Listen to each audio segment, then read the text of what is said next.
Yo, Disney dudes, what's going on with y'all? This week I decided to take a deep look into The Mister. Why? Because it's written by a 50 Shades of Grey chick and she apparently got even worse. And you know me, I'm never one to pass by a dumpster fire without giving a good solid kick to the groin first. Spoilers abound, so skip to me final thoughts if y'all want to avoid plot details. So we kick off with ethnically diverse prologue woman thinking that she must deal with the darkness and then she will be free, and she's super concerned about it. Don't know who anyone is, what's going on, or why I should give a shit. You know, the 3 basic premises of a hook. Also, this book is written in present tense, which isn't technically wrong.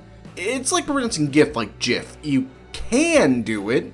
You're not wrong, but you are. Anyhow, prologue lady barely makes it to somebody's house, who then embraces her and then realizes that ethnically diverse prologue lady looks like shit and is a week late. I hope you can understand why this is stupid without me having to plot it out. Chapter 1 then, Mindless Sex. Great, James, almost would have thought you'd learned something. We're introduced to a man who's fucking his best friend, which he laments over because it's just so wrong and so damning and the edge. It's casually mentioned that she's also his brother's widow. What? Why? Why do you write like this? Why bury your lead? That's what we should be focused on. Instead, we're focused on how she's not some nameless fuck and she's his best friend. Not that he's basically getting his dead brother's sloppy seconds. I would think that this would matter to somebody who's not a sociopath. Why?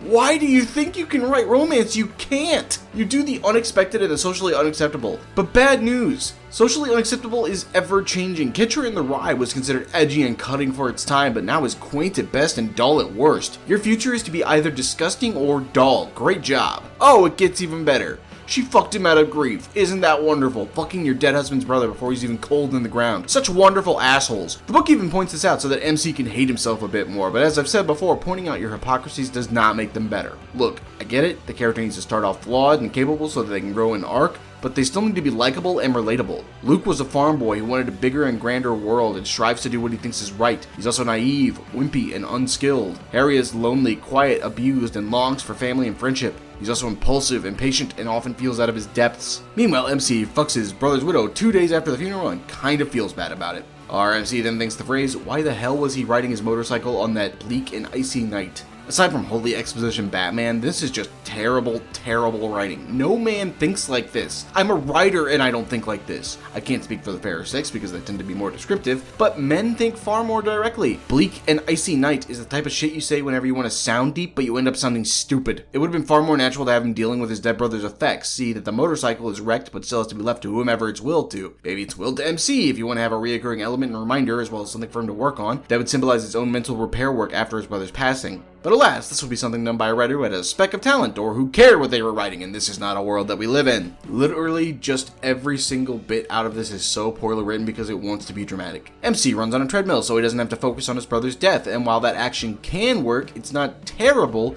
but the way it's written is just so over the top. Normally when I run, I'm excited and I finally feel something, but today I don't want to feel anything. Like seriously, there's a million better ways to write this, even if you want to be poignant in the character's day. I give up my morning and decide to run on the treadmill. I crank the incline up high and start running. I don't listen to my music, I don't watch the morning news, I just run. If I run hard enough, I know I don't have to think about anything else. Not amazing, I grant you, but I literally wrote that in like 10 seconds. You can actually try at least a little. I even left it in present tense for you. But ladies, fret not. Your sex is also represented horribly. He walks up to some place to have lunch with some people who are apparently important. I was way too bored to care. And the receptionist instantly blushes because he's apparently just that damn fine. He mentions on any normal day he'd have her remember within 5 minutes because you know women are all mindless drones who get super wet over emotionally stunted man whores with trust funds. There's an in-depth description of him picking up and fucking some chick at a bar and I am already outie. That might be a record. This is just really, really dumb and really, really dull.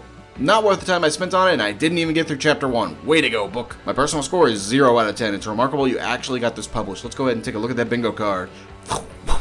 And I was surprised that we actually hit bingo this soon, because I wish I was. It's actually rather remarkable you wrote something that's so bad it's not even worth talking about. It's not even like The Room, where it's worth examining as somehow not to do a guide. This is literally nothing worth reading for anybody. Anyhow, that's all for this time, so if you have something else you want me to review, go ahead and leave a comment down below. Let me know if you want to see what we get into next time. Go ahead and subscribe. Until then, drink plenty of water, tell your parents that you love them, and stroke your mustache at night. Wow.